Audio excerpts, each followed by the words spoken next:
Welcome to the Enlightenment Evolution Hour. I am your host, Rob Gauthier, the ET Whisperer. The Enlightenment Evolution Hour is a part of the Enlightenment Evolution Network. Any ideas or opinions expressed by myself, the guest, or a caller may not necessarily reflect the same opinions of the Enlightenment Evolution Network.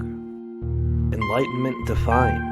It's the state of giving and receiving greater knowledge and understanding about a certain subject or situation. Evolution defined. The gradual development of something, especially from a simple to a more complex form. So what then is Enlightenment Evolution? The state of giving and receiving greater knowledge as we develop from a simple to a more complex human being, living on Earth for our soul's experience. Welcome now and join us as we explore our Enlightenment Evolution Hour together.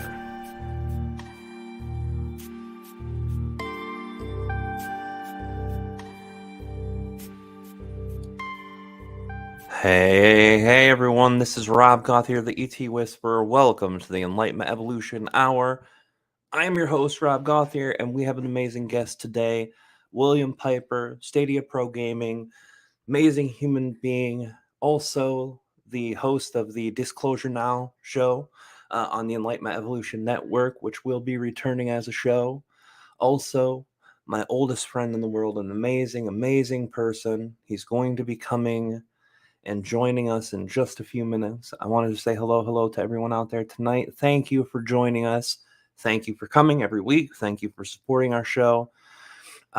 We have some announcements to make before we bring the man in himself and have him chat with us. We've got a lot of interesting things. One thing I will say about this guest is this will be the most effortless guest I've had in the history of guests, because none of my guests have been problematic or hard to deal with, but me and William have been friends since 1984, since we were 4 years old. So natural flow of our conversations can go pretty easily, and we can go in depth, and we can hit any topic and every topic with pretty extensive knowledge and pretty good exchanges. So I'm glad to have him here tonight, and we'll be welcoming him in just a minute. But before that, we've got to do our announcements for the show. We got to do our announcements for the Enlightenment Evolution Hour. We have to do our announcements for the Enlightenment Evolution Network and for the ET Whisper. So let's start it off. Next week, we have John Craig and Kama. They are the amazing human beings. They both do their own beautiful work separately, but they have also created an oracle deck that they're going to be talking about tomorrow. They're also going to be talking extensively about their own work. They're channeling their QHT, Dolores Cannon's amazing. Oh gosh, I don't even know how to call it. It's basically an in-depth quantum healing technique. It's amazing. I don't know a lot about it, which is going to be great because we'll have a chance to learn a lot about that next week. I met Dolores Cannon once before she passed away. We did an event together. It was one of the last events she did. So she's an amazing lady. John Craig has gone in depth and certified practitioner of that. So it'll be amazing next week for them to join us and have a chat. The week after that, we've got Jason Quitt. Many of you guys know Jason Quitt, part of our own community. He's got extensive knowledge in lots of areas, including channeling. We're going to be talking about the good, the bad, the ugly on channeling. The week after that, the one and only Jimmy Church from Fade to Black Radio will be joining us. The week after that, we've got Gordon Goosenberry, and I have no idea how many of you know who he is. Probably very few, if any. He is way outside of our community. And even though William tonight is part of our community, he's in a part of our community that a lot of you guys may not be aware of or anything, which I think is going to be some of the best shows that we've got. People who aren't as knowledgeable about the community that we're in, and vice versa, so that we can cross paths, cross worlds, and talk about things that normally might not be talked on in the show. That's my excitement, is to get into the subjects that are important to other people and that are real, not just to our community, but to everyone else. Be an amazing, amazing thing. After that, on August 10th, we have Stadia Luna, who is an amazing person. She runs her own YouTube channel, and she has so many things that she is sharing, and she's really a bright light and a beacon for people in the community, and she's sharing a lot of beautiful things. And to have her. The week after that, the one and only Wendy Kennedy, no introductions needed. The week after that, Michaela Sheldon, another lady who is a channeler, who I've known for a long time. One of the very few channelers besides myself, who have been a professional channeler for as long as she has, who lives in Michigan. So it'll be nice to touch bases with her and talk with her about some of the things that she's seeing in the world, in the channeling community, things like that. After that, a dear friend, Sheila Seppi, who's an amazing person. She's the one who my and Ardif's chapters were featured in her book, Walk-Ins. Um, Amazing, amazing book. It was co-authored with Miguel Mendonça, who also I did a couple chapters with him on one of his books in a series, Meet the Hybrids, which was an amazing series. So yeah, a lot of great guests coming up. After Sheila Seppi, we will have Lee Harris on September 14th, and the one and only Kalina Angel on September 21st. So we've got a hell of a lineup, guys, on the show coming up in the future. You guys can come here every week, 10 o'clock p.m. Eastern Time, 7 Pacific, and translate for any time zone outside of those. Network announcements. One of the announcements is the guest who we have on tonight and his beautiful, beautiful wife, Sierra, are going to be starting back the show Disclosure Now, which was an amazing, amazing show. There's a couple episodes that we have. We'll try to get those back up on the EE and network. If we didn't have them, I'm pretty sure we have them uploaded on the Enlightenment Evolution Network. But we've got a lot of work to do on that YouTube channel. It's been down for a couple of years. As we get the network up, we're going to be extending and expanding on these things. So his show will be one of the very first shows to re-enter the network, along with Kalina Angel. Her Earth experience with Kalina Angel. We're not sure if she's keeping the name for that or if she's going to change it. But either way, it's going to be amazing, and she will be back in the network. So there'll be the first two shows that come back on the network. Besides that, we don't have any network or show announcements. We do have for the ET Whisperer every month. At the end of the month, we have our channeling class. We also have our Patreon where we meet twice a month. We do in-depth topics where you choose. Everyone suggests a topic that they want to see. We put those up for a vote. We vote on those, and we do an in-depth topic there, and we do a Q&A at the end of the month. Also, we do a channeling class where I teach you how to channel at the end of the month, which is amazing. And if you want one-on-one sessions, that's etwhisper.com, robgauthier.com, metatroncenter.com. I'm not sure if artif.com goes there, but trebchanneling.com. All those will take you to where you need to be to do. Now, enough, guys. I've blown way past my time that I like to go on announcements, and I'm bringing in the man himself. I am going to be bringing in right now, for everyone's listening pleasure and everyone getting a chance to have an amazing conversation, my dearest and oldest friend in the world, William Piper. Hello, hello, brother. Welcome to the show. Thank you for coming tonight.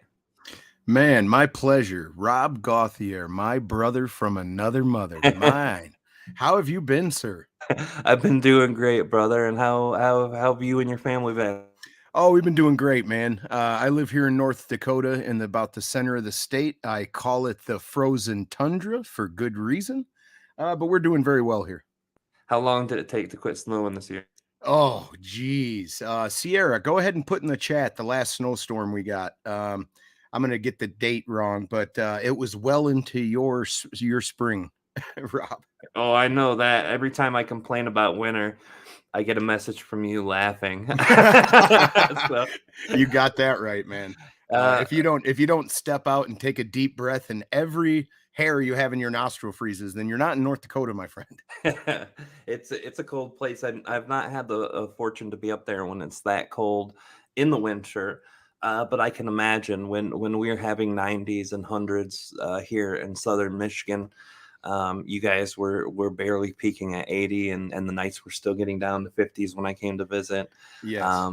It's a beautiful place, though. North Dakota's probably the quietest, most serene place I've ever been to. Maybe the exception would be the part of the Upper Peninsula in Michigan that we went to. But even then, the clearest, most beautiful sky I've ever seen in my life was the stretch of highway between your house and the major city hubs a couple hundred miles south of where you live. I was dead tired. We were driving for a long time. I was with your niece and her boyfriend, and we were driving up. And I could not believe it was hard for me to find the constellations that I know like the back of my hand because the skies were filled with so many stars. It was just Yeah. the most beautiful thing I've ever seen. Yeah, we're very low on light pollution, especially when you get away from the major cities. So I imagine the night sky looked quite different for you. Oh yeah, just night and day. It was an amazing thing. Um, I want people to get to know you because we could just start off the gate and talk forever and ever. We do that. We've known each other since we were 4 years old, which is interesting. A lot of people would probably love to hear you ask me questions here because a lot of people here are like, wow, somebody who knew Rob through crazy Rob time, violent Rob time, drug Rob time, you know, rehabilitated Rob time, spiritual journey, starting weirdo Rob time all the way through where we're at now. You've been through everything with me. You've seen all those stages, so I'm sure that would be good. But I want people to get to know you, and I normally when you're on enough of these shows, the first question you're asked is, "Tell us your story. Tell us how things started for you, where things started." I don't want to do that because that for me feels a bit mundane and repetitive. What I want to do is find out the places in life that you had for yourself that opened you up for the experiences to be a host for um, a show that does everything from UFOs to all the things. I can't even call it metaphysical, but I know that a lot of people would call, cryptozoology. All of those things are put into a different category. But someone who does that, but also someone who does video game streaming. This is a love of your life that we shared through our childhood and young adulthood, and something that's led you to now being one of the larger streamers in the cloud gaming Stadia network, for all intents and purposes, one of the most successful people out there in the Stadia cloud gaming industry. Um, Tell us a little bit about what opened up those things for you as a kid. What kind of got you down the path of paranormal and video games? Because that's quite an interesting mashup. Yeah, man. Well, I had a few experiences as a young child that opened my mind for the things that are strange and unusual. Early on, I got the sense that somehow we were being lied to, misled, or um, stuff like that. But yeah, I had a few encounters when I was a kid that was kind of unexplainable. And after that, like going to school and stuff, I had access to the library, and there were these Time magazine. They weren't Time magazines; they were books, but they were published by Time magazine, and it was a whole bunch of books about. One of them was spirituality and metaphysical stuff and out of body experiences and channeling. And there was also one about UFOs. There's one about cryptozoology. And that really, after experiencing the few things that I had, really opened my mind to all of the possibilities that could be out there. And I hit the ground running. I've probably watched every single clip that's available for for ufology, all the major documentaries, and it's a passion of mine. It's not like I'm a UFO researcher or anything, but I just really got into these things. And gaming, my friend, I've played all the way back to Atari and on, and gaming has always had a special place in my heart because no matter what was going on in my life with strife or struggles, it was an escape, and it was always an escape into an interesting place or scenario, depending on what game you were playing. And uh, that escape, I've always loved, and I try to get back to those wonderful places all the time. So I'm definitely a huge gamer. And then, you know, my love for nostalgia and retro. You know, I do a show called Retro Rewind with Ray Sherrod, Jeff Janak, and Ms. Tracy are the hosts. And we love getting retro gamers and just other YouTubers on to get to know them and hear their retro experiences. So that's a pretty good basis. If you want to go into the actual specific of some of the things that I experienced as a kid. Yeah, that's where we're gonna head next. Is I remember that your experience as a child was actually one of the things that helped gain access to my understanding, because you know, growing up together, I think it's an understatement of how close our families were. You know, when I wasn't at my house or school, I was living at your house, and vice versa. If you weren't at my house or school, you were at my house. I still call your mom and dad.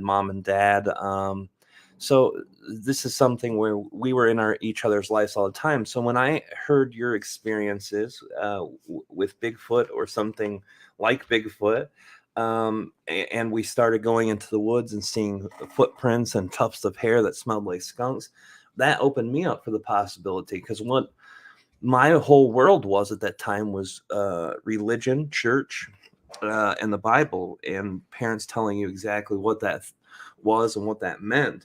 Um, so I go in to these experiences, and when you went to the library to check those books out, I was there reading it with you, checking out the UFOs and all of that stuff. So I think my journey was as instrumental with your experiences as it was to your journey, because we had spent so much time together and had so much involvement with one another. So yeah, I'd love to hear.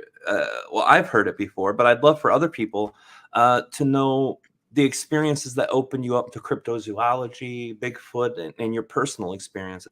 Okay, well, the first experience I ever had was actually with the spiritual realm. It had to have been a ghost, or maybe the house was playing a like recording back. It depends on what you believe ghosts are. If they're actually the soul that transcends and is stuck, or what your beliefs are. But regardless, I was about 4 years old, and I can say this for sure. I shouldn't have been watching this movie. It was at Florence and Roger's house, if you recall who they are, Rob. Oh yes, very I, much so. okay, so I was at their house, and Florence and Roger went to, or Bob went to bed, or Roger went to bed, and Bob was slept on the couch, but they were watching um, Spit on My Grave, or some crazy movie that no 4-year-old should ever be watching. But a scary part happened. I covered my head. I ended up falling asleep. Anyway, I woke up at like 2:30 in the morning. Just a guesstimate, but the whole house was black.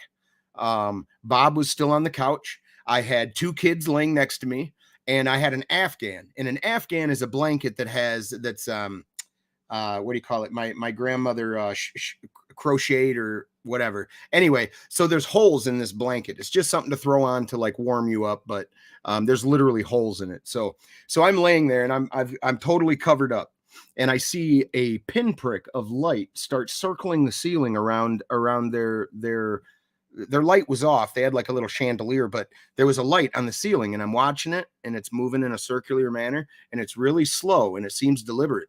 Now I'm 4 or 5 years old, so I don't think a whole lot of it, but I'm transfixed and watching this light. And I start thinking, oh, maybe cars are driving by, because they had a big bay window there, you know?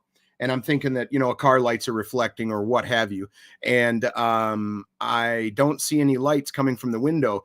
And then when I look back up to the ceiling, there's two lights that are now circling the ceiling. And I get really scared, and I sit up and I pull the covers off me, and I turn to look towards Florence and Roger's room, because it was kind of like a little hallway. You could walk straight into the bathroom, or you could turn left and enter a bedroom, or turn right and enter a bedroom.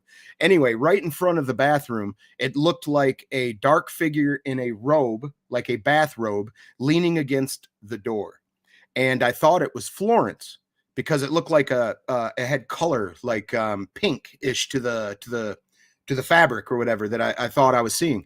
And I look at her, or that I think is a person, and I say, Florence, and I say it loud, and she doesn't say anything. And I say it louder, and there's just silence. And this thing is staring at me, and I get terrified. I lay back down, I throw the Afghan over my head, and I still have my eyes open, and I can see through the holes of the blanket that there's 3 or 4 lights now circling the ceiling. And I squeezed my eyes till I passed out. And the next morning, of course, nobody believed that I had seen anything and stuff like that. But that was my very first encounter of something strange happening. And I don't know, do you think their house was haunted? Did you have any experiences there? I had some weird sounds at night, but it was my first exposure to being that far out in the country. Because my parents knew Florence before they knew you. That's how Yep. I met you. Plus, there was always weird things happening over there anyway. So yeah, I did have some form of experiences, nothing direct. And what I wanted to touch on too from your story is it's funny how kids are dismissed so greatly. Oh, what an imagination. Oh, Yeah, true. what a dumb little kid. But kids tend to be more open to these types of things, and Well, whether it's because of their imagination or because they're actually more in touch with some part of themselves, it's a big mystery. Well, that's why I kind of started disclosure now. I'm kind of tired of the conspiracy connotation that means you're crazy and can be dismissed. And like you just said, that kids are dismissed all the time. That's very true. But if that same kid came to you and said, hey, this grown up touched me, you'd take it very serious. Oh, absolutely. Yes, yes. So my point is like you yourself could be standing outside of a bank, have a bank robber come out, shoot a deputy, climb in a getaway car, and squeal away. You can give that testimony. You can go to court, point at the man, and send him to death row. But if you were at that bank and looked up in the sky and saw something silly that you can't explain, and you tell people about it, well, you're crazy. Were you on drugs? Were you drinking? I think it's very important that we decipher some of these words that have alternate meanings. Like whenever they use the word on the news of conspiracy theory, that means tinfoil hat, dismiss this man. But Yeah, anyway, crazy town mayor. Don't yeah, take this guy seriously.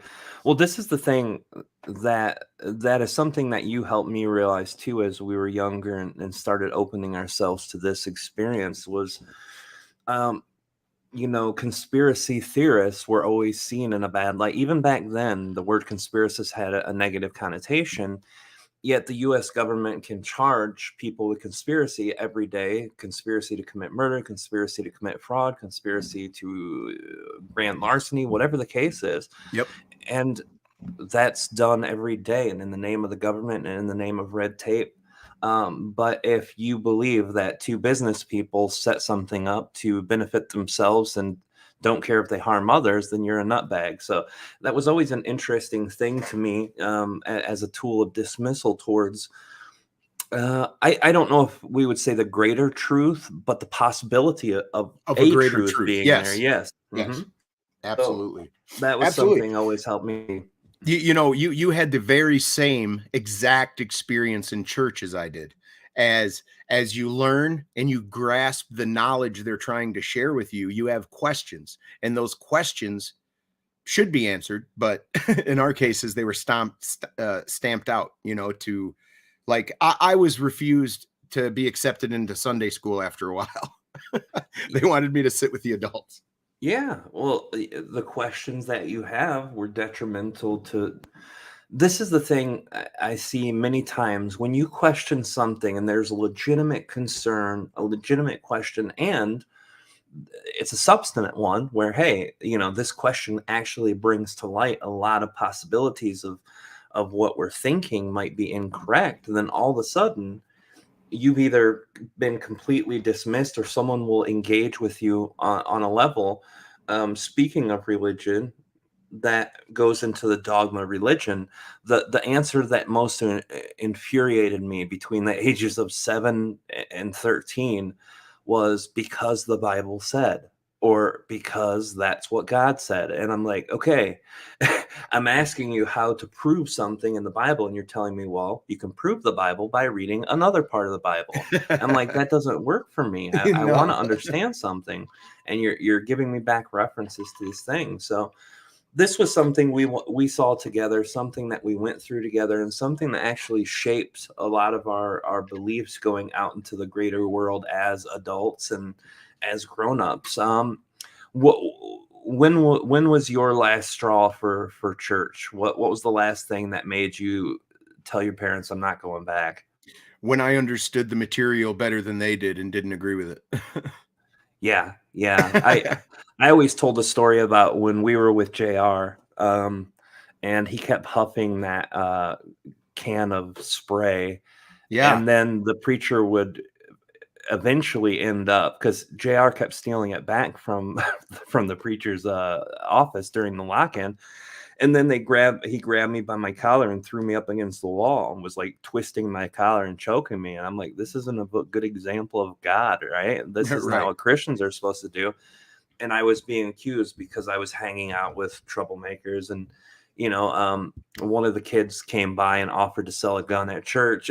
And then when someone's like, hey, you guys need to get out of here, the people who we associated with were like, screw you. And so they didn't like me being there anyway, because I brought to them something they didn't want to see, which was a kid starting to go down a more troubled path with violence and friends and gangs and the whole thing that surrounds that type of thing that we all grew up in the 90s with. So they already didn't like me. And then seeing that with JR sneaking the bottle back and then me getting choked out for it, that was my last straw. Um, Well, and it just showed you that there's sides to everything and everyone, and that was a side that he had hidden from you, the congregation, and everybody. Like that truly shocked you when he grabbed you like that, didn't it? yeah, well, I never expected this To come guy. from him. Yeah. Right, because he was the pastor. He was the guy who everyone looked up to for their spiritual enlightenment. And this is something I can actually sympathize with more now than ever before. In our community, channeling is seen as a very spiritual thing and a very intricate part of a lot of people's lives. Yet I've always tried to share from the point that channeling is channeling. It's a tool to use like meditation, like anything else that you can do in a spiritual journey. And I am not godly. I'm not perfect. I'm not anybody. I am a human being just like everybody else. I lose my shit. I go crazy. I have stupid beliefs. I can be, a jerk. I can yell. I can scream. And the idea that some people put into you as an idolization can fail miserably. And when people realize that, it can kind of destroy their world. So I try to break that illusion before people get it, because it's not a healthy one to have. But that's what I did with our pastor. I said, this guy is a godly man who was, here to help teach us what the Bible is telling us. And then all of a sudden I'm getting choked out. And I'm like, no, this doesn't fit with my worldview. So I can understand too, but I also made me realize that it is. Thank you, Spiky. Spiky, our admin in You know, Discord, thank you for putting that link up. it's Appreciate it. it's it's really funny, Rob, that some of my most unhappy moments could be related to that church, and some of my best moments could as well. NCYC was a shining moment, I think. Oh man, yeah, I forgot about that. That was amazing time.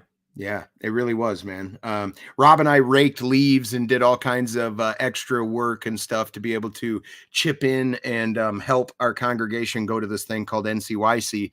And it was a giant hotel, and they would charter you to ice skating in an Olympic swimming pool, and they fed us pizza. And it was just an amazing time. And it was probably the most connected to a congregation at the time that I ever felt. But yeah, definitely. So what I did after that is I basically I studied religion, not like in the college sense, but I learned about the Quran. I learned Jehovah Witness. I learned a whole bunch of these religions and checked out them, not shopping necessarily, but to be more well-rounded, to be able to discuss. You know what I mean? Absolutely. That's an important part to speak religion, because this is the problem with any belief system about spirituality, about any religion, any of these things. It becomes very problematic for people when they see one thing and only one thing, and they're not willing to look into other places. Then it becomes a dogma instead of a belief system. And this is something that after both of us had disassociated ourselves with our church that we were members of, we both took high interest levels in, was looking through the different aspects of religion and different aspects of beliefs to try to see where commonality was. And if there was one, then that probably led to be a little more truthful than the other stuff. And the other stuff just tended to be talking points or dividing points. Yeah, absolutely. Absolutely. All right. Well, let's go into your experience for the gaming. Right now, you live stream every day from your channel, and if you're looking at um, the greater sense of the word, streaming and gaming, a lot of people have different opinions. Some people nostalgia, some people excitement. Other people are like, why are grown-ups playing video games? It's really dumb. Yeah. I've heard that a million times from a lot of people. What is the thing that's for you besides the nostalgia? And I know you touched a little bit on it. It gave you an opportunity to have an escape in life and Yeah, things like that. anxiety is what it is, man.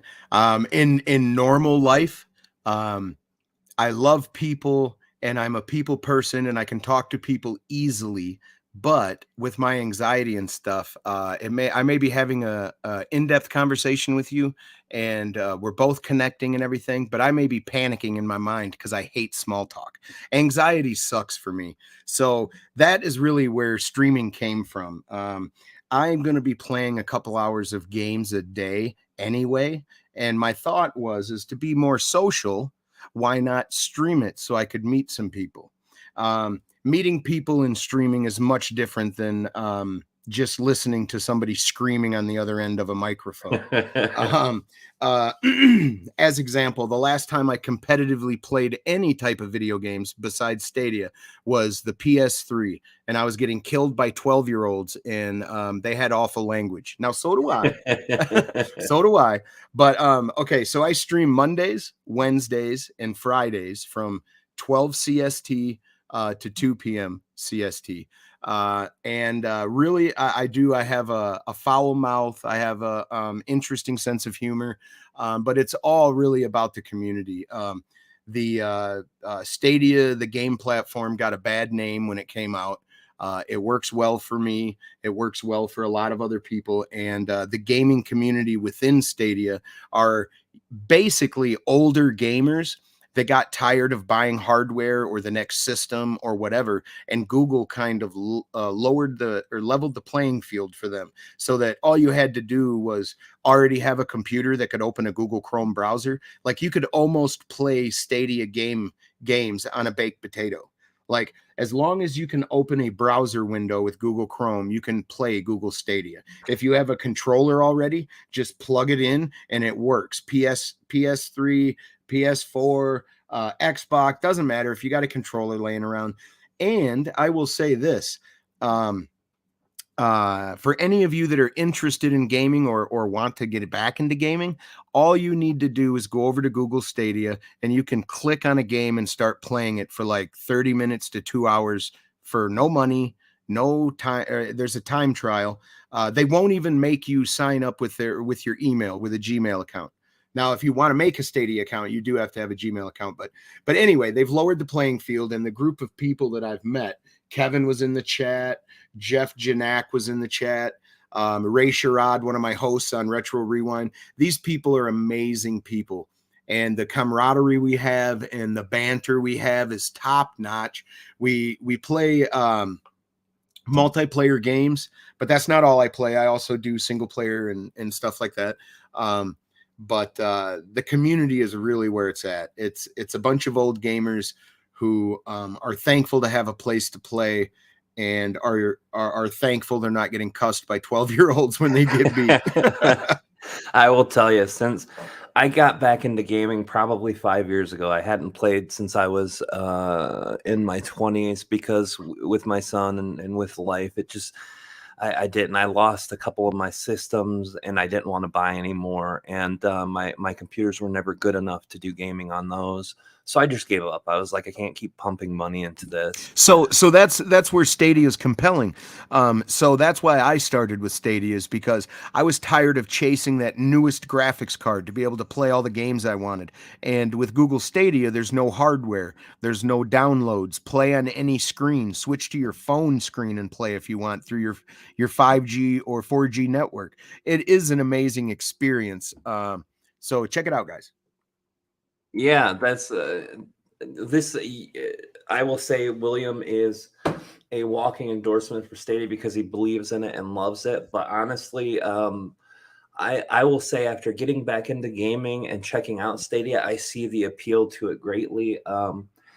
See now, I some people who don't understand gaming, I guess to put it more simply, most video games you have to either have a good computer or you have to buy a machine that plays the games, and this one has none of that. How does it Yeah. work? So what it is just like how you watch Netflix, right? You select your movie and you click play and it starts to stream to your TV.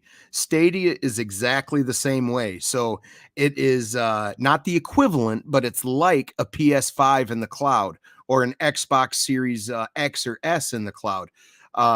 Except you don't have to download any games or anything like that. So what you do is or a rudimentary way of thinking it is they are streaming the game to you, and as you're playing it, your button presses are being uploaded to their server, and it's all instantaneous. But that's basically what's happening. So they're streaming you the gameplay, and they're waiting for your controller input to move your character into do everything.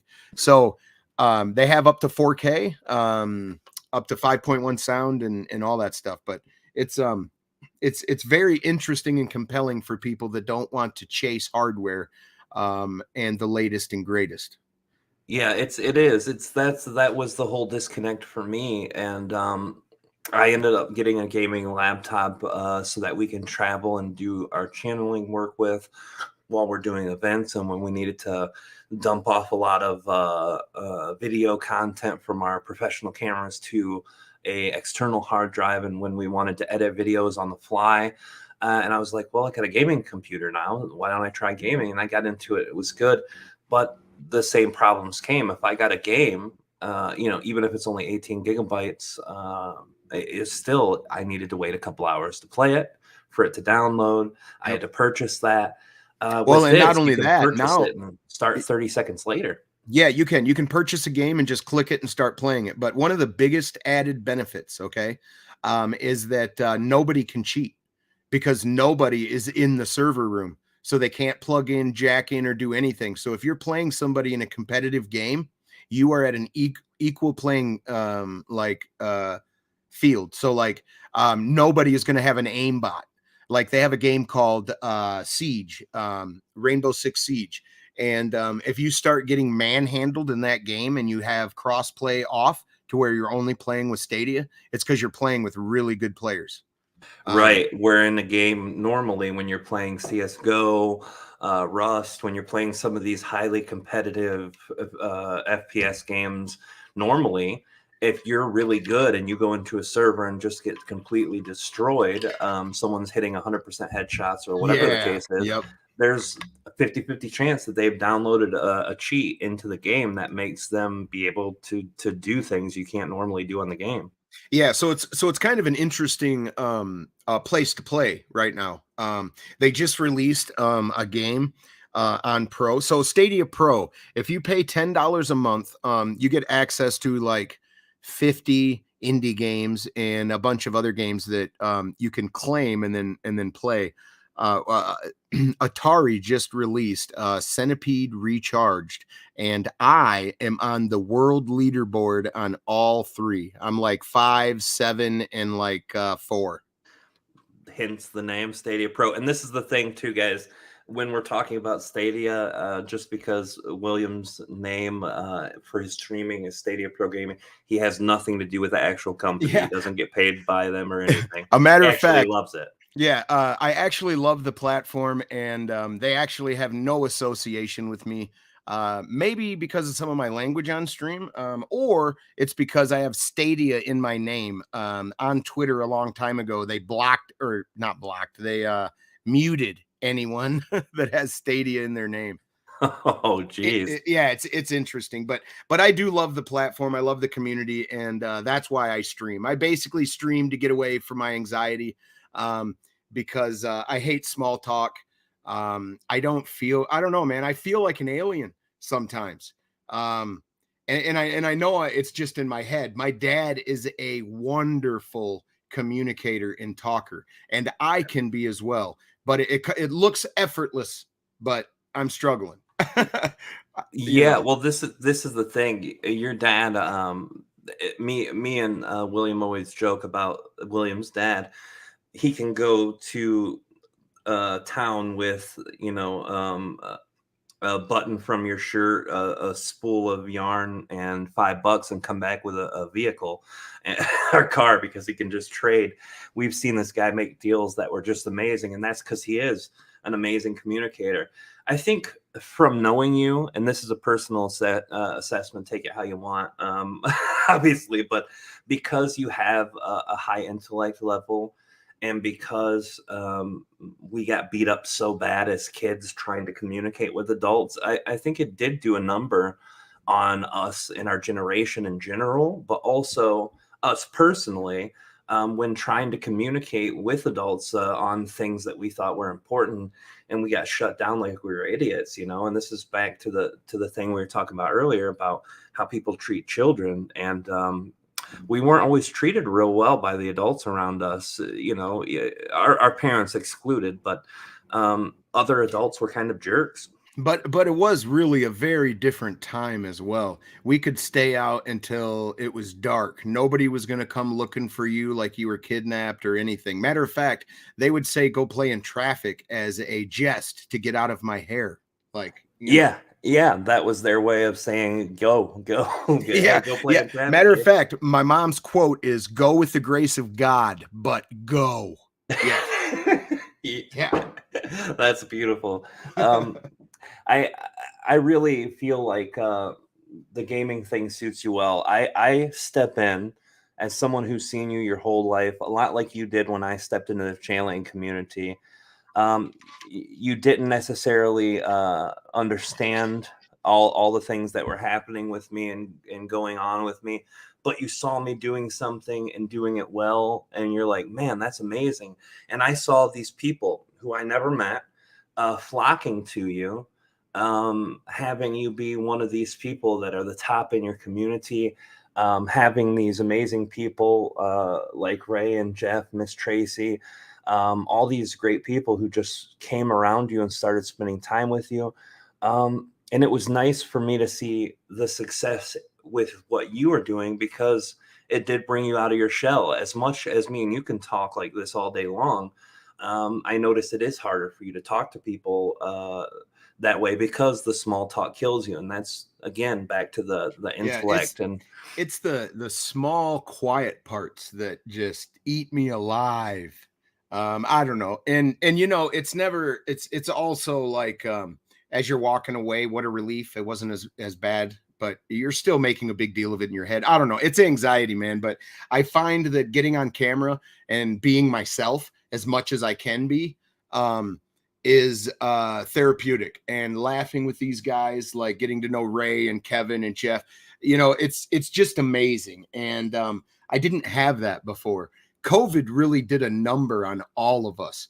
And I was already a hermit, so to speak, but it forced all of us to be hermits. And then all of us looked for a way to reach out and and expand, either ourselves or our thinking. And this was just my way of doing that. And yeah, so if anybody is interested, I'm sure there's a link somewhere. You guys can go to my channel and sub if you'd like, and come hang out sometime. It's all for laughs. It's all for good times. We don't discuss politics in general. I ask how you're doing, how you been, and we play games and really enjoy each other. I've gotten to know so many of these people and so many of my subs personally. It's just amazing how your horizons can be expanded from things, man. And I just appreciate the Stadia community, the gaming community in general, because not all of my friends play Stadia, but just really thankful for that. It was really a bright beacon of hope in a dark time. Yeah, this is something I've noticed too. A lot of people were ever changed by the COVID, by the lockdowns, by a lot of things that happened during that. But for me, I had full-time custody with Jeremy, plus with a younger kid, right around the time before that happened, and my sister Mary, who helps me with Jeremy.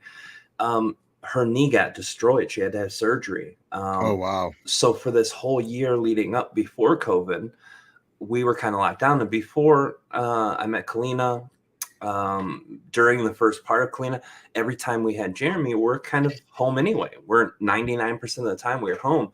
So a lot of people by month 2 or 3 were going crazy. Yes. And me and Kalina looked at each other and was like, we were built for this. This is, we can handle, no matter what the social pushes that happen to get everybody on the same page, or to make you argue with your neighbor about politics or religion or medical practices. We didn't have to worry about that. It didn't affect us. We were built for that. So it was a nice thing to know that we were okay to be kind of locked in the house 24/7, as sad as it sounds, but it didn't affect us mentally or emotionally. I think the fighting between people in our local community and on a world community was much, much more devastating to our mind and to our hearts than that. Just seeing people fighting about these really, really small things that they made into much bigger things and kind of perpetuated. But let's talk about Disclosure Now. You had done a series in Disclosure Now, and because back then it was required weekly program, the amount of time, the investigation, you couldn't put that in to make it a weekly program. So you only did a few episodes. But walk us through the Billy Meyer episodes. What did you talk about? Who did you talk to? Okay. And what was the situation? So Disclosure Now was shut down, not because of the interest or participation or anything like that. It was mainly shut down because it was focused around a guest. And I had to go within a week, I had to go find a guest and then research that guest and then research topics for the show. And it became a lot of work. And I had to beg people, and I got tired. Social things are hard for me anyway. And it was very hard to keep reaching out to people as somebody that nobody knows yet. You know what I mean? It was very complicated and hard, but I did get some decent guests though. Billy Meyer is a UFO abductee. Basically his story starts when he was a child. He's got all these detailed photos and all these videos, and supposedly he was visited throughout his entire life, and they were training him to be some sort of a Moses or Jesus type figure, to where after the apocalypse hit, he would lead everyone to salvation or a new evolution or enlightenment. He was going to do that. But when you dig into his story, there's some holes, and there's also some issues with some of the photography. And so I had a Billy Meyer representative on.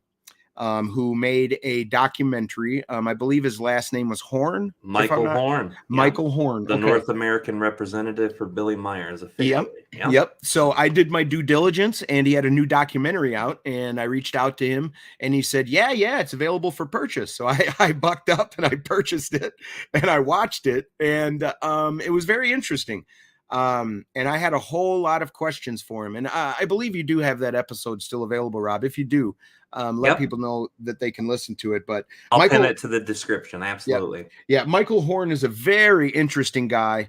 But he bought Billy Myers' story, hook, line, and sinker, every part of it. And another guy, Michael Landon, was that his name? Absolutely. Ruben, no, not Ruben Langdon. Mike, I think it was Michael, but yeah, Langdon, Michael Langdon. Yeah, the mathematician. Yes, there was a mathematician who could prove that the photography was faked, and he could prove it mathematically, and he could also prove it visually. And I had him on, and we had an hour-long discussion or a little more about that. And then we were going to do something that was epic, that was in the works, but never transpired, which was we were going to have Billy Meyer as representative, Michael Horn, and we were going to have Langdon on at the same time. They were going to debate each other. I was going to kind of be the referee. As best as you can with the... Yes, Michael Horn as a character, he is very exuberant. yes. So less of a referee and more of just the guy who could mute a mic, more like it. But yeah, so we were going to have these two guys on, and it was going to be a heck of a show. But sadly, we never got around to doing it. But those are two of my favorite episodes, as well as the last episode I think we did, which was a religious episode. I had Devin, a neighbor popped in, and they joined the conversation. It was really enlightening to hear all these different age brackets and different people's journeys with religion. It was really, really, really cool. I forgot about that. You did more than a couple episodes because I was your very first guest. Yes, I did 5 or 6, I think, bro. Okay, yeah. So we'll get those up, and I believe they're on the network. Like I said, we still have so much work to do with that. But our episode was actually very interesting. It was a good topic, and it brought in the metaphysical aspects of the channeling community that I represent. Into the UFO community, which is not the first time I had to do that transition, but it's my favorite time because I was talking to one of my favorite people in the world. You mentioned UFOs real quick. Let me tell you guys my most favorite UFO footage ever, and it was not captured because someone was like, "Oh, a UFO." No. I'm gonna get the name of the damn plane wrong. Our first supersonic jet was filmed on its maiden voyage, and there is an alien drone captured on footage. It looks like a puffball cloud. It goes down one side, it goes up by the cockpit, comes down, and then zooms off. It basically came in, scanned for telemetry data, and then buggers off. The Flight of the Concorde, I think it's the Concorde. Anyway, you can Google it and look it up. It's an amazing footage. They were filming a documentary about the plane and its maiden voyage, and they captured this thing. It looks like a puff of cloud, but it's clearly a UAP. I see. I've seen so much UFO footage from you, with you.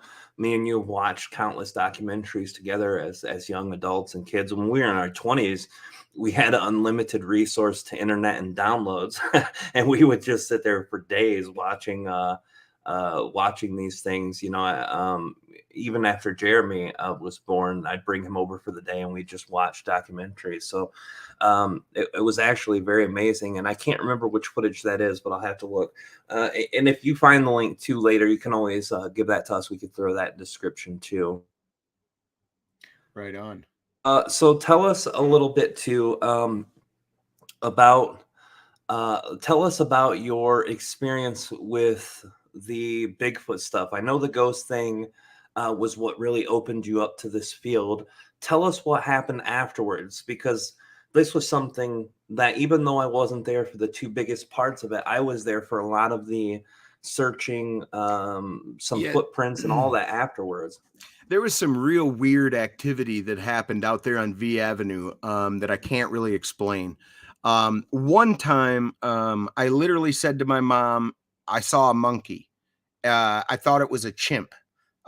We were driving from Schoolcraft, so you go by these. I don't remember if it's called Coopies or not, but there's these woods on the way out of Schoolcraft, and right outside the woods is a cornfield. And we were driving, and I was in the back of the station wagon looking out the back window, one of the old 70s ones or 80 ones. And we're driving, and this thing was hunched over at the end of the tree line right before the corn line and was digging in the ground.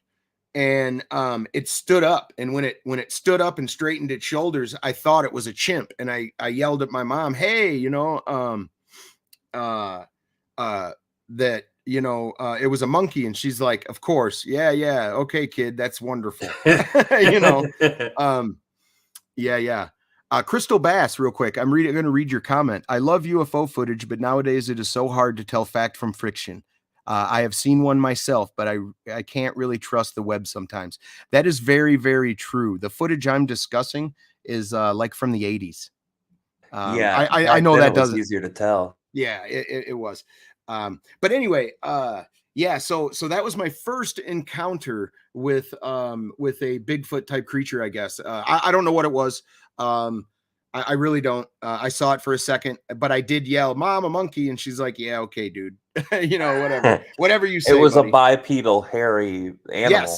Yes, it was. It stood up and it straightened its shoulders. That is for sure. And I thought it, and it looked monkey enough. I thought it was a chimp. Now cut to 7 years later. Do you remember our house on V Avenue, Rob? If you came out our driveway and hung a right on a bike and you went down about 2 or 3 miles, you'd come to a swamp on both sides of the road.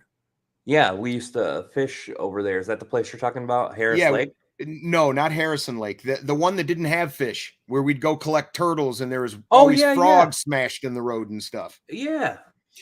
So I drove down there. Now, when I would get up in the morning as a kid on Saturday mornings, I could go down, watch my cartoons, and before everyone was up, I could steal my brother's bike. Yes, steal, because his bike was better than mine. I'd steal his bike and I'd go off down to the swamp to collect turtles and skip rocks and whatever else.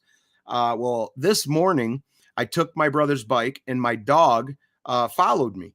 So we went past the swamp a little bit and I hear a crash and I look up and I see a large hairy thing coming down this tree, snapping small limbs, like it climbed the tree to get a look at something and then saw me and tried to get down the tree quickly. And it snapped small branches as it was coming down. And when it hit the ground, it did like a roll. And I left, man. I got on my bike, turned it around, and I was gone.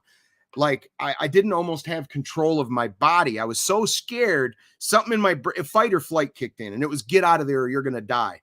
Well, about 200 yards down the road, I stopped my bike because I realized my dog isn't with me yet because it started to bark and ran off in the woods. And I stopped my bike and didn't look behind me.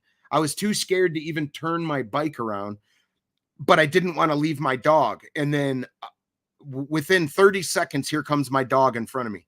My dog wasn't hurt. I rode my bike back to my house and I didn't go back down there alone again. Now, one of the weird things, and this is right before the activity that you know of, Rob, about 4 weeks later, we had a big field out beside our house that was probably 100 acres big, but our plot was a few acres of our like where our house was. Anyway, that field was empty. And one day, about 1 o'clock in the afternoon, a military helicopter drops like 12 people off and they go walk the perimeter of this thing. And then they get in the helicopter and leave. Now, very, very, very strange. I don't know if they're out on maneuvers, what that means. No idea. I doubt they were out there hunting for a Bigfoot. But anyway, it was very strange.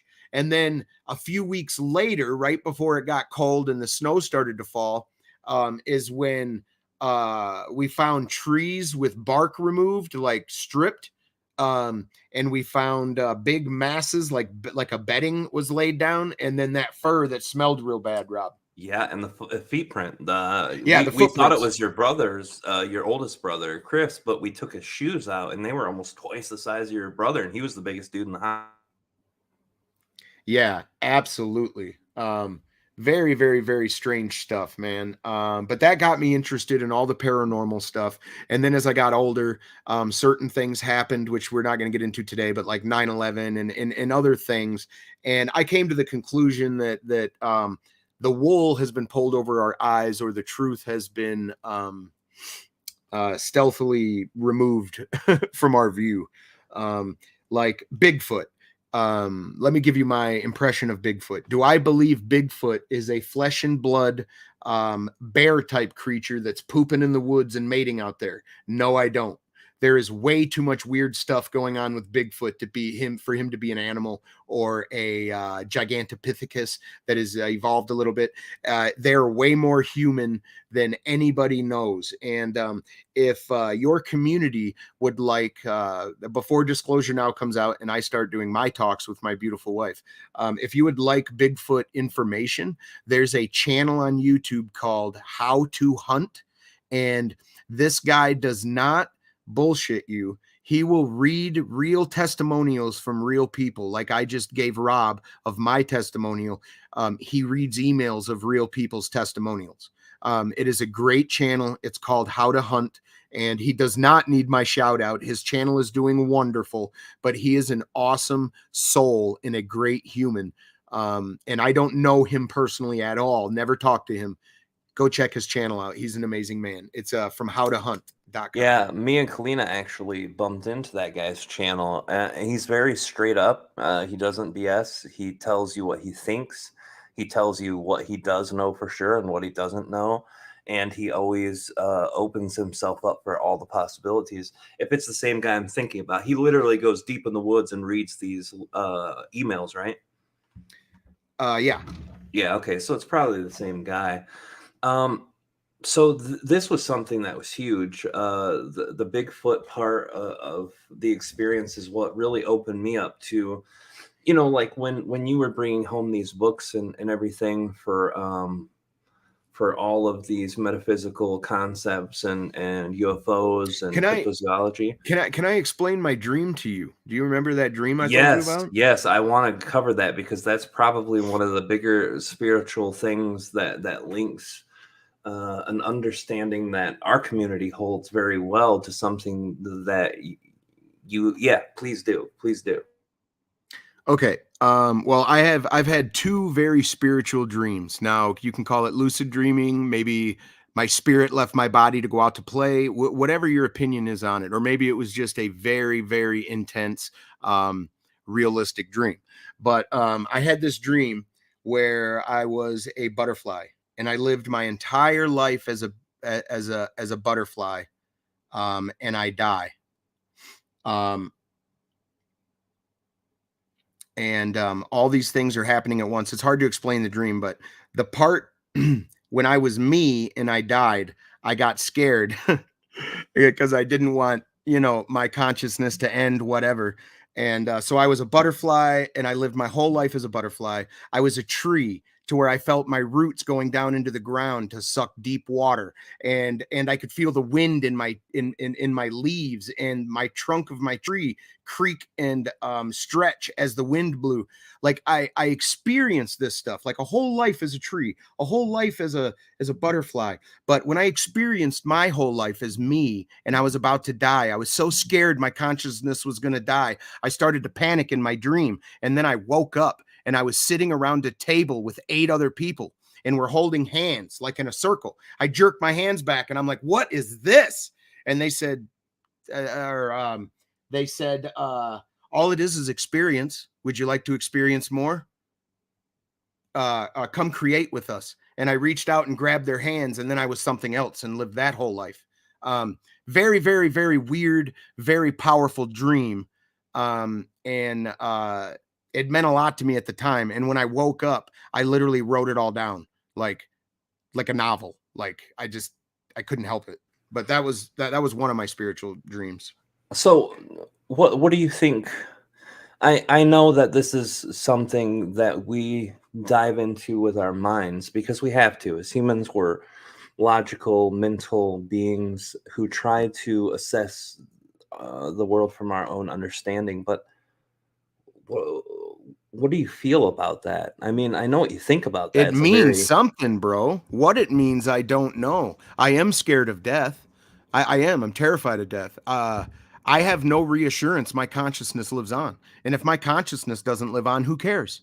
I got into this, not a debate, but I got, there was a Jehovah Witness who would come by my house and come in and talk. And the first time he stopped by, I got a little insight. You know, I said, "Hey, I love to debate." I said, "So maybe we can go have lunch sometime." He says, "Oh, no, I don't debate. I can educate you if you're willing to listen." I said, "Okay." um, Checkmate. All right, you got me. yeah. So anyway, but I listened to him talk and stuff, and Jehovah Witnesses do not believe your consciousness lives on. Your consciousness does not go to heaven. Your consciousness does not survive. Your soul does, and your soul is different. Did you know that? I did not. My aunt, my dad's sister is a Jehovah's Witness. Every year we get a card in the winter sometime, Yes. randomly a month before or after Christmas, saying, "I hope your winter's going well," because they can't do Christmas. Yeah, holidays. yeah. Well, and Yeah, another interesting point to it is that you know, oh man, I forgot where I was going, but yeah, this guy was really nice, and there was other things to the religion. Only 100,000 people are making it to heaven. That doesn't mean that you're gonna like burn in hell or something. But what happens is when Jesus comes back in Jehovah Witness lore, um, or dogma, whatever you want to call it, um, they Jesus comes back, the rapture happens, and Jesus and 100,000 people go to heaven to be with the Father, and everyone else lives forever on earth in like a new garden, like new Jerusalem, the new Garden of Eden, the new perfect world. mm. um you get Yeah, I've heard that one before. There's a lot of things at Jehovah Witnesses that are different than the fundamental. I call it Protestant because it's a non-Catholic Christianity that we grew up with. Yeah. Even though it called itself 100 different things depending on I, what I church we're at. think I think Jessica Mosley has a wonderful point. It was trying to tell me something. Now, the next dream was kind of spiritual, but it involved aliens, and it was really weird. Um, I went to bed one night, and I had a dream that my brother and and I haven't smoked cigarettes in years. But I had a dream that we opened up my bedroom window and we climbed out there on a hot summer's night to have a cigarette. And we look up in the sky and we see a light, and I think it's really cool until it gets really close. And my brother dives back in the window, and I start to get scared, and I go to take a step backwards, but from the center of my chest, it felt like a rubber band stretching out into eternity. And then right before that rubber band snapped, I got launched into the universe, kind of. And I'm like zooming through the cosmos, whatever, and then I stop around this planet that is brightly lit, and there's all these other light type entities that are floating around, and some of them are beaming at each other, and the lights are going out on the ships. And a voice was like, "We're not trying to scare you. Um, we've been we've been at conflict with ourselves, but we are." They were dying, and they were trying to survive or something. Anyway, it was a very, very, very, very vivid dream. I woke up and wrote all of that down as well. Like, I don't know where these things come from. Lucid dreaming, um, your subconscious. I don't know, but even if it's deep-seated thoughts that are trying to educate you or make you aware of something, it could even be that. Our brains are very, very, very interesting meat computers. Very, very, very much so. Um, and I really question the basis of our reality in some aspects. Um, you know, who knows? I think the truth is stranger than fiction. And I think that if we had revelation, not from the Bible, but just real revelation, meaning we understand all things, I think that we would be amazed and shocked on what's actually happening and what our reality actually represents, or where we're all actually headed. And one thing is for sure, we were all born, and thus we will die. You're not going to escape anything. You were born, so the world has a death for you, and you cannot escape it. That's a scary thought. Yeah, that's definitely, and I can understand why you fear. I think one of the things, and I want to go into the way you perceive. 144,000, correct, Panteris. Yep, absolutely, 144,000. Yeah. So I want to cover the way you see channeling and everything too, because I think it's an interesting take that we still see differently on a lot of things, but still have a great friendship and Bro, like let a me brother. let me just tell you this, man, okay? Sure. I never judged, questioned, or anything because you're my brother. But what I did notice is that people flocked to the message and there was real knowledge in the message, regardless of where it was coming from. Yes, and that's something. This is why I want to try to run this thought experiment with you too, because every religion tells us something different. But what's the one interlay that goes almost through every religion exclusively is that our bodies do not live on, but what's behind it does, whether it's a soul consciousness, whether it's reincarnation cycle, regardless of what it is, that the thing that's there is eternal. So do you think that there maybe that's the one common link between everything because it's the truth, or because that's a human coping mechanism for that fear of death? Well, it could be the truth or it could be fear. That's one thing about us, man. We can be programmed. Think about that. We can be literally programmed. So, like, your whole life, bro. Hey, man, I need to get that white picket fence. I need to find that wife and have 2 children. I need to. Do you really need that stuff, or has it been programmed in? So, yeah, I don't know how to answer that question.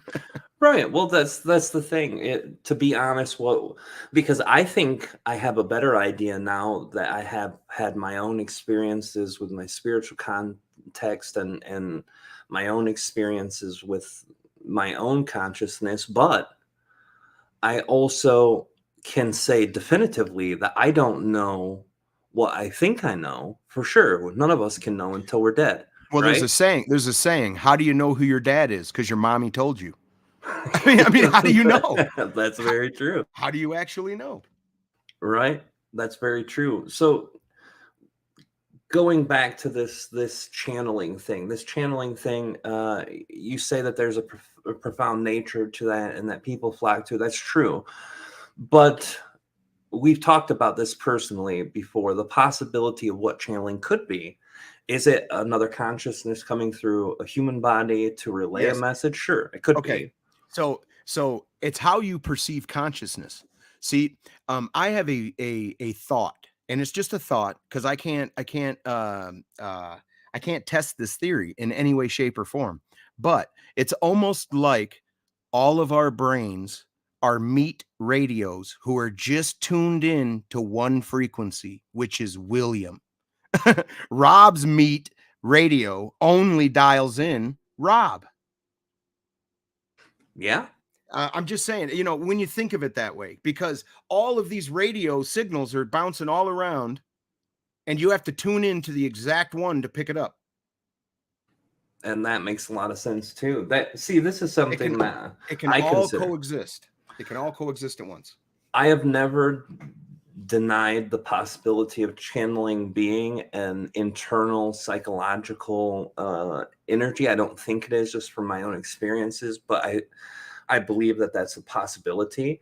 But some of the energies behind normal people, if we take channeling off the table and just talk about the mother who calls their child and says, hey, I need you to stop driving. I need you to get off the road, blah, blah, blah. And then there's an accident on that road 10 minutes later. Or, hey, you need to come home tonight. You can't stay at your friends. And then their friends had a Correct. fire. These things happen, and they happen Yes. all the time. Yes, The they do. guy who didn't get on the plane, read the book. Yep. That was a thing when we were a kid. We saw that commercial a million times. So do you think that that's just kind of like a system or a grid or a connection between humans? Well, bro, even particles can be separated by universes and still have a negative and positive that are connected. So if you look at it that way, man. All of us, especially mothers, may be able to tap into a psychic internet, so to speak, especially if it's their offspring. It's happened a lot. Matter of fact, there's even been cases of mothers getting extreme strength to lift cars off of their babies and stuff. So, I mean, like, where does that come from? All these are major mysteries. They are. See, I have a theory about mothers and their children. When a human being holds another life inside of them, there has to be some kind of overlay between the field of energy they're in, because I believe that electromagnetically, it's proven that humans have their own electromagnetic grid system. They have their own field of electromagnetic, and that's, the heart takes the signal from the earth and the heart gives the brain the signal, and that's how the brain works. So it's very interconnected, and it's been proven through science a million times over. But when another life grows inside of a human being, I think that those two systems, whatever they are, the energetic grid systems or whatnot, are interconnected, even though for only a short time, for a 9-month period. It still gives you a level that even through the most intimate relationships or the most intimate sexuality and sharing your body with another person, whatever that intimacy level is, it can never be the same. And this is why, although to men and men's right advocates, it's a very frustrating thing not to be heard when your child, when you want something for your child and you have no say in it. We've seen this in courts. We've seen it with my own example and my son. You're not seen as much of a parent as a mother, even though that's infuriating. I can understand there is a bond there with a mother that can never be replaced with a father, even though a ton of people are closer to their dads than their mom. Emotionally, that psychic thing, that energy of understanding, if a mother really is open with their heart and loves that kid, I think it makes that so strong, like Yeah, unrelenting. there's definitely a psychic component to it, I believe. But there also may be a DNA component in it. We might be, I mean, we may not even understand DNA exactly the way it actually works. We might actually have knowledge stored in our DNA from generations ago. I mean, who knows, man? Absolutely. And Crystal asked a question: is William actually Rob's brother? Yes and no. Genetically, we're not brothers. His mom and dad are a different mom and dad than my own, at least that we're aware of. um, we grew up together. William has been a friend. Oh, we got a porn bot. It means we're in the big time. All right. Kalina, can you kick the porn bot, please? Thank you. Yeah, so William and I grew up together since 1984. So since we were both 4 years old, we grew up together. Uh, so that's how one of us know, or that's how we both know each other. Um, we're getting to the part, guys. Actually, we're a little past. If any of you guys have questions for William, please drop them in the chat. I should have warned you ahead of time that this time was coming. Please do that. While we're waiting for everybody, there's two things left to do. The first is called the lightning round. This is where I'm going to ask you dumb questions. Woo! Yeah, and they're just quick answers, quick questions, dumb things that maybe people who watch your streaming don't know about you, and maybe some people who didn't see our first show might have wondered, but very irrelevant for the most part. So let's start. What's your favorite color? Blue. See, blue is a popular one. A lot of the people we've had have said blue. That's perfect. What's your favorite food? Oh, fried chicken. Beautiful. What's your favorite place in the world you visited for exclusive nature beauty? What's the place that when you're in nature you feel the most connected to? Different type of answer for you. Way back, I went to Ground Zero. It was sad, yes, but it was like hollowed ground kind of. And I understand there's a lot of conspiracy regarding 9/11, but the people who died actually died. So we walked around ground zero and walked around 4 miles of fireman helmets, poems, pictures of have you seen this person? And it was 4 years after the disaster. They were still cleaning up. So that is the most beautiful plus sad plus like place I've been, I think. That's very interesting. Yeah, absolutely. I had been to New York once a few months before that, and when I went there, there was military, big pickup truck or big dump trucks going through wreckage still, and it was 3 years after, 2 years after, too. Yeah, so that was pretty intensive. What's your favorite band? Ooh.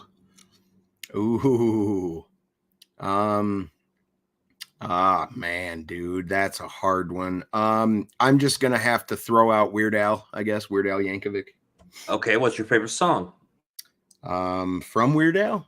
Or from anyone, just your favorite song altogether. The one you could listen to if it's the only song left in life you had. What would it be? Oh boy. Jeez. I would say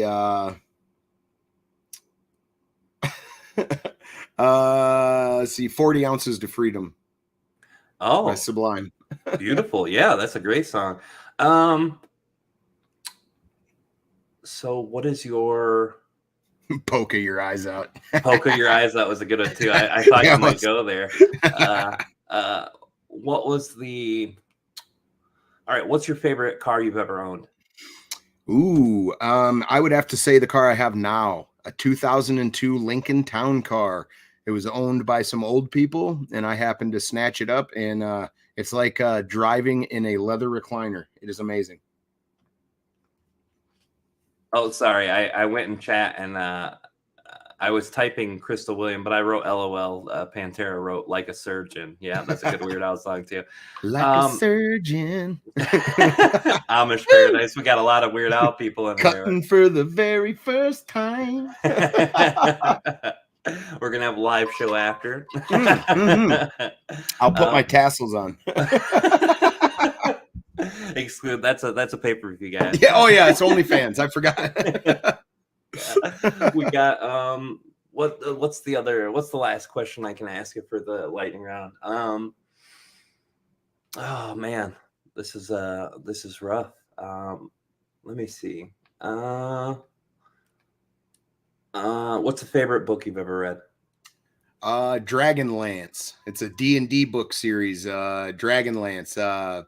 Margaret Weiss and Tracy Hickman. Fantastic authors and a fantastic story. There's like 13 books. Go ahead and read them. They're awesome, especially if you like D&D. Yep. Well, that's something interesting we never talked about. You're one of the Dungeons and Dragon guys I've known who get very far into it. You had your own you've got your own group that you still play with. Are you guys still doing that? Yes, absolutely. A matter of fact, I believe I am the dungeon master this Sunday if we all get together. How many people do you play with? 5. That's amazing. Yeah. For those of you who don't know, that was outlawed as kids from our Christian group. That was demonic.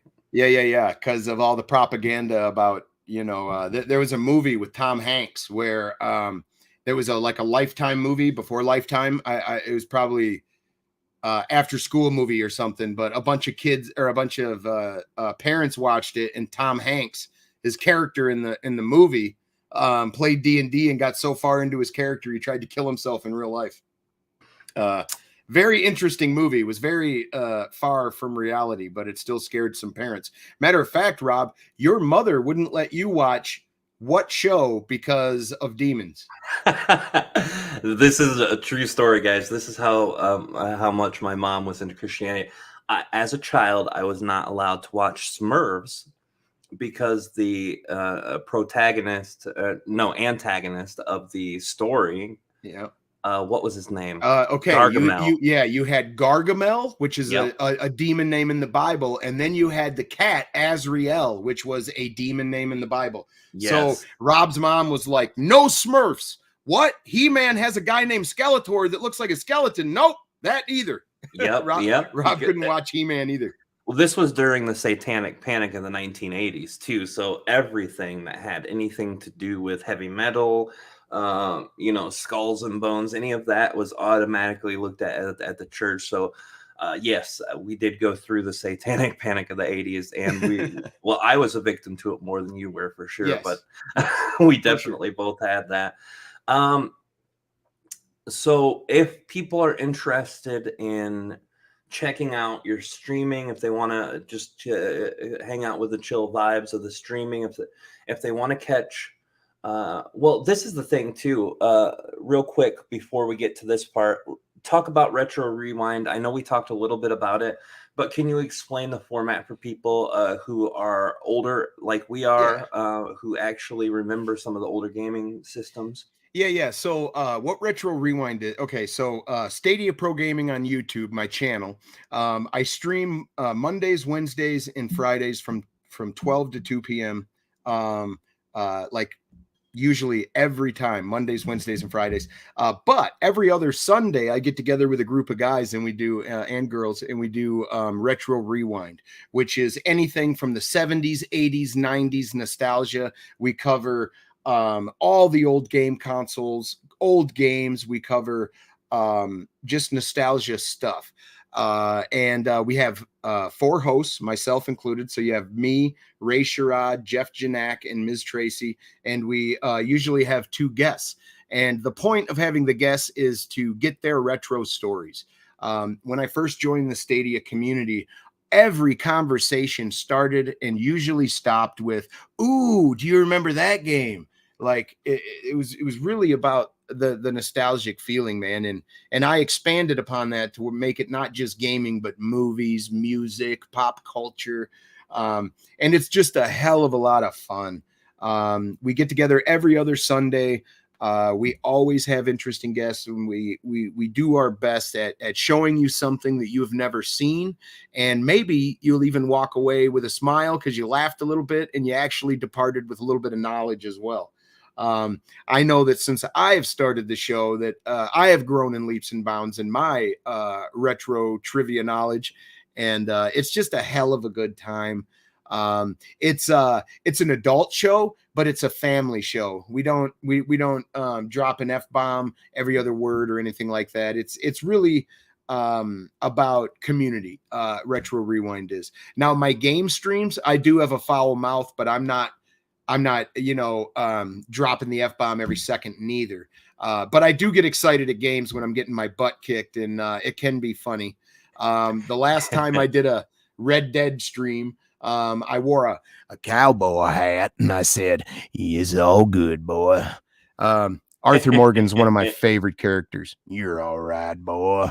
I love Arthur Morgan. You do a good Arthur too. That's a game that I played because you were playing it and because you spoke so highly of it. I know how picky you are with games, and if they aren't good, you won't recommend them. So I actually played that, and that was a fun game. Yeah, ColecoVision was amazing. That was my the first game I ever played was on a ColecoVision, and it was called Illusions. I had no idea what I was doing, but there was like these little blobs, and you were supposed to get them to absorb all the other blobs, and it was really a hard game, but I mean for a kid anyway. But oh yeah, and this is the thing in Retro Rewind. You guys have talked about all the greats. You've had some stories about us when we were kids, and I had a story about my favorite story with you in retro gaming is it was either Sega or a Super Nintendo or a Nintendo. I can't remember. It was Sega for sure. Was it? Mm-hmm. Okay. Well, we played like NHL Center Ice or something, and one of the Sega controllers was broken, and and the button that was broken was the shoot button, the slap shot button. So whenever Rob, I had this planned all day. Rob was coming over. He was going to spend the night. I'm like, yeah, I'm going to kick his butt in some NHL Center Ice. And Rob jumps on, and I hand him the broken controller, and he's playing for a little bit, and he starts going pop pop. He starts making this noise, pop pop, every time, and he's getting it in the net. And I'm like, man, you got a broken controller. How are you beating me? He was passing. He would get a guy behind the net and he would pass it to him, but it would go in the net. What a genius. Anyway, so that's the kind of competitor I am. I'll give my competitor a broken controller. I'm telling you, as kids, he was hardcore too, man. The reason that controller was broke is either him or his brother lost something and chucked it across the room. Absolutely. I can guarantee. I was a little fat kid, man. A nice kid, but I was a little fat kid. And my brother, I would rent a game and I would complete it in like 2 hours or sometimes a day. So he nicknamed me the Sega Buddha. I remember that. Yeah, it was actually good too, and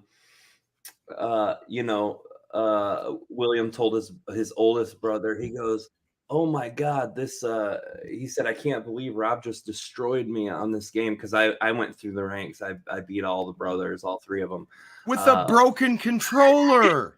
And William's like, "I don't know how he's doing it." And the oldest brother, without skipping a beat, says, "Oh yeah, Rob's used to playing with broken stuff or something." Yeah. He said, "How is Rob so good? The controller's broken." Oh, Rob's used to playing with broken toys. Rob is used to playing with broken toys, was the comment. And that was a little true. So that was beautiful. So let people know too. We're past our 90 minutes already. So let people know, William, where can they catch you if they want to check out one of your streams, if they want to check out a retro rewind episode, which you keep archived on the channel too, which is nice. Where do they catch any and all of that? How do they get a hold of you? Well, you can find me at Stadia Pro Gaming on Facebook. You can find me at Stadia Pro Gaming on Twitter and on YouTube. And on my YouTube channel, there's a playlist for Retro Rewind, which is a retro show based all in nostalgia. There's also a playlist for Man Cave, where me and a buddy Suave, it's not a big show. It's just something we get to do together for fun. And we bring up topics and stuff. Like we discussed the defamation trial. we discussed that as well. And anyway, I would love to see you guys pop into a Retro Rewind or to one of my game streams. I greet everyone that shows up, and I appreciate every one of my subs. It's a new channel. I've got about 5-something subs, but I really appreciate all you guys, and I would love to hang out and have a laugh with you soon. Yeah, it's a good time, and Retro Rewind's really good for those of you guys. Even if you don't do gaming anymore, if you did it in the 80s, 90s, even early 2000s, it's something really good. If you just want to see a grown up get excited over getting his butt kicked, it's a blast. It is. It's really fun. I want to give a shout out to Adam Twister. Thank you for the donation. We appreciate you guys' donation, financial donations, contributions. What we appreciate the most is you guys being here. I'm going to have you. I want to say one more thing real quick before you get rid of me, sir. Disclosure Now is coming back. My wife and I are going to be doing it. We're going to be picking. It'll probably be once a week, if not every 2, and it'll be an hour, and it may go over sometimes. We're going to pick a topic. It's going to be supernatural or conspiracy oriented, and you'll get her point of view, my point of view, and we would love to have you jump in and share your point of view as well. Not sure if we're going to do it on camera yet or not, but I am set up for that, so it's possible we'll both be on video. But we would love to hear all of your guys' thoughts and feelings on the topic. So we'd love to see you guys. So are you guys going to live stream that on your channel and re-upload, and then we can re-upload to the network channel?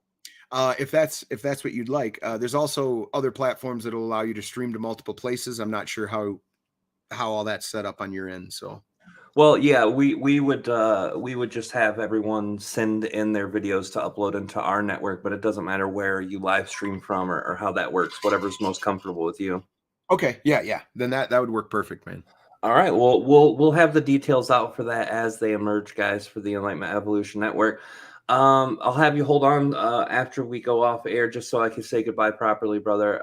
Thank you for coming today. Thank you for spending your time with us. Thank you for sharing your story, your perspectives. I love you very much, brother. Thank you for being here. Oh, thank you, man. I love you, man. And I think you have a wonderful community. And it was great to communicate with them today, man. So I appreciate the opportunity. Oh, I appreciate it, bro, and thank you for showing up. I'm gonna put you on hold for a second, and then we'll finish this out, and I'll be back with you. Thank you, William, for coming tonight. That was Stadia Pro Gaming, William Piper, one of my oldest and dearest friends in the world. Great guy, a brother, a really amazing person. Thank all of you guys for coming into the Enlightenment Evolution Hour. Come check us out next week as we have not one guest, but two. We have John, Craig, and Kama who are coming in, and they're going to share about their creation process for their Oracle deck that is light language centered. We're going to talk about the QH. I always butcher this. QHHT or QQHT. Dolores Cannon's way of using the healing process and the quantum healing. Amazing stuff. Kama with her own channeling, conscious connections, light language, everything that we are going to talk about next week is going to be amazing. You guys will really love that episode next week. And then after that, we'll have Jason Quit. And after that, we've just got so many amazing guests coming up.